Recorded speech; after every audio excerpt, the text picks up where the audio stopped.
So today we are pretty much doing a page evaluation here, like we do, and what I decided to do to pick out the page and book is I thought for the book, well, how many eyes do I have on my face? And it turns out I only have two. It's a pity. I like to be like Argus.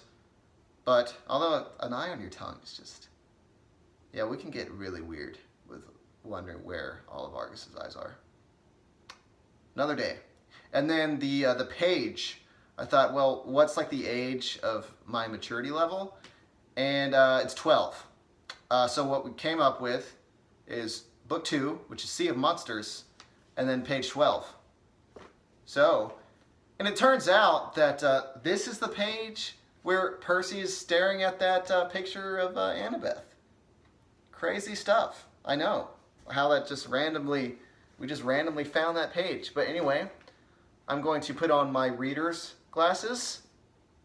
Just imagine they're there, and we're going to read this page because it's short and it's a good one. So enjoy, guys. Let's go. After Mrs. Tesla, great name for a science teacher, Rick. Good job.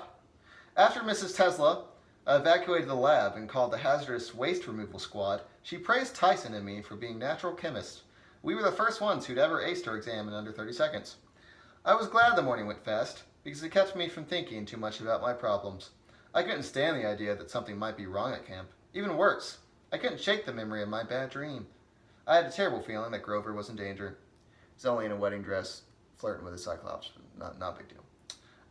In social studies, while we were drawing latitude and longitude maps, I do not miss those times, I opened my notebook and stared at the photo inside. My friend Annabeth on vacation in Washington, D.C. She was wearing jeans and a denim jacket over her orange Camp Half-Blood t-shirt. Her blonde hair was pulled back in a bandana. She was standing in front of the Lincoln Memorial with her arms crossed, looking extremely pleased with herself, like she'd personally designed the place. See, Annabeth wants to be an architect when she grows up, so she's always visiting famous monuments and stuff. She's weird that way. She'd emailed me the picture after spring break, and every once in a while I'd look at it just to remind myself she was real. Camp Half-Blood hadn't just been my imagination. I wished Annabeth were here. She'd know what to make of my dream. I never admitted to her, but she was smarter than me, even if she was annoying sometimes. Good stuff. Great stuff. A few key points I'm going to go over here with y'all, if you would not mind. Okay, so the first thing is, for all you people that like to come on mine texting videos and give me the, oh, well, demigods don't text, demigods don't use technology, that doesn't happen, so like, why is this even happening? Well, bang, email, you little smartass. Yeah, look at that, using technology for the sake of love. Coming at me with that shiest. I actually didn't know this was, it kind of caught me off guard too, but look, man, we are passing barriers, taking on danger just for the sake of emailing her good friend Percy Jackson a great picture of herself standing in front of the Lincoln Memorial. It's great stuff. You know, like, yeah, sure, maybe using technology such as email is dangerous, hazardous to your health, attracts monsters and all types of vile things. But when you have true friendship, none of that matters. When you just want to show your good friend a nice picture of yourself standing in a wonderful place, this dangerous, they don't matter. Send me a Hydra. Send me a Cyclops. Send me a trucking giant. It does not matter. I will send that picture. That is what was going through Annabeth's mind. There's true friendship, true goodness, wholesomeness. And it just warms my heart. Email for the sake of friendship, guys. Need I say it again? Of friendship. Yes. I remember when I used to email girls back in the day. That was a great time. Yeah, and this is like way cooler. So yeah, just wanted to point that out to you guys, just for the sake of truth and just revelation and love from us, of course, because they're just friends. And I also think this is a cool point. See here, when in every once in a while, I stare at the picture every once in a while just to remind myself she was real, and Camp Half-Blood hadn't just been my imagination. So I like there's always kind of a contradiction with Percy Jackson, because he likes to pretend like he doesn't like being a half-blood.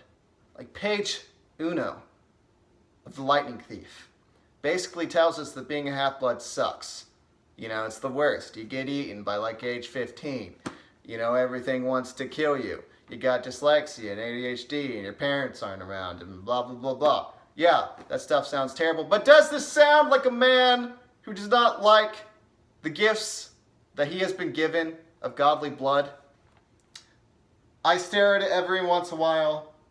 Every once in a while, I look at it just to remind myself she was real, and Camp Half-Blood hadn't just been my imagination. That does not sound like someone who does not like being a half-blood. Yeah, Percy, you can't hide it from us. Wada bang, you just revealed yourself. You love being that because it's freaking awesome. You get to have s'more time and sing campfire songs and go canoeing. All right, that is high-level awesomeness. And may I add, you also get to live in awesome cabins. For Percy, you, for example, get to live in a whole cabin all to yourself.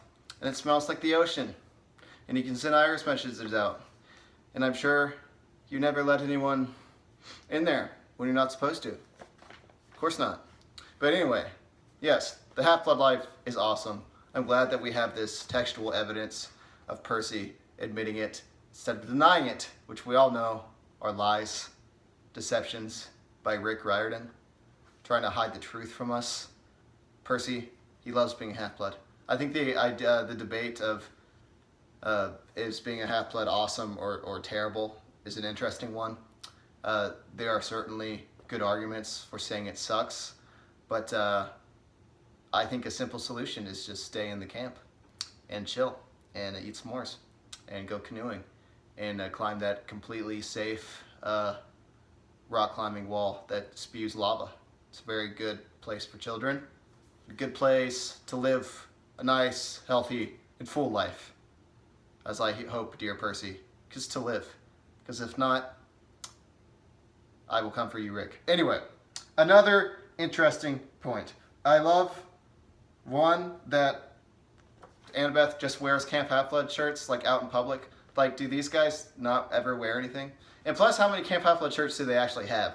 Like, do they have an entire closet full? Because, like, when Percy goes on quest, it's like, oh, okay, so I brought, like, an extra pair of pants and, like, an extra shirt and, like, my Camp Half-Blood shirt. But it's like, do you only have one? Like, why can you not bring more? Or, like, so do you guys just, and it's like, Annabeth is just wearing it out here for funsies?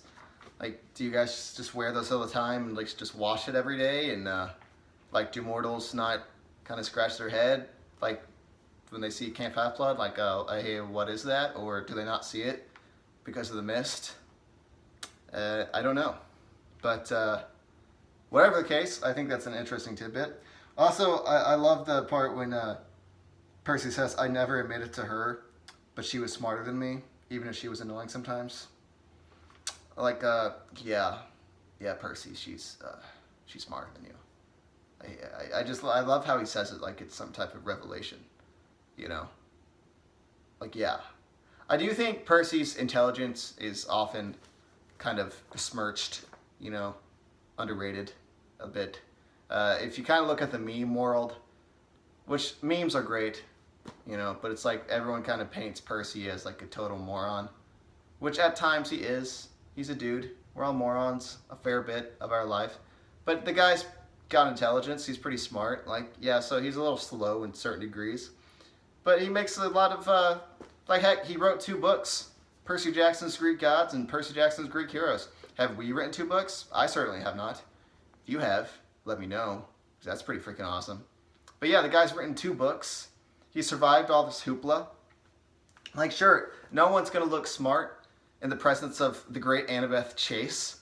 Even if she is, like, only 13. Like, she's literally born from the brain of, like, the goddess of wisdom. Alright, so, like, yeah. yeah, Percy, she's a little smarter, but you don't sell yourself short, buddy, pal. You're good. You're getting emails. You're going places. You're making latitude and longitude charts, and yeah, you're slaying monsters. I also love last point on this, because at this point, remember, Annabeth is like invisible and basically stalking Percy. So I just love the idea of invisible Annabeth staring at Percy, staring at her. I just love that image. I don't think they ever go into it, but it's definitely a thought that I enjoy having. Not creepy at all. And yeah, Annabeth is awesome. This page is awesome. And emails, also awesome. So there you go, guys. A good day, good video. Maybe, dare I say, probably not. But hey, if you guys enjoyed yourselves, I enjoyed myself sitting here and talking to my phone, being supported by a water bottle of sorts. And I hope you guys enjoyed the sweet beginnings of a fruitful and amazing relationship that was started in part by an email. I guess not started by, but it definitely helped. I like to think there was a lot of email going on back and forth, you know, a lot of pictures cut out. Good times, great times even. Who knows where this will go, but it's raining outside, in case you wanted to know. That means water's falling from the sky. And I hope you guys have an excellent day or night, you know, wherever you're watching, whenever you're watching. And yeah, peace.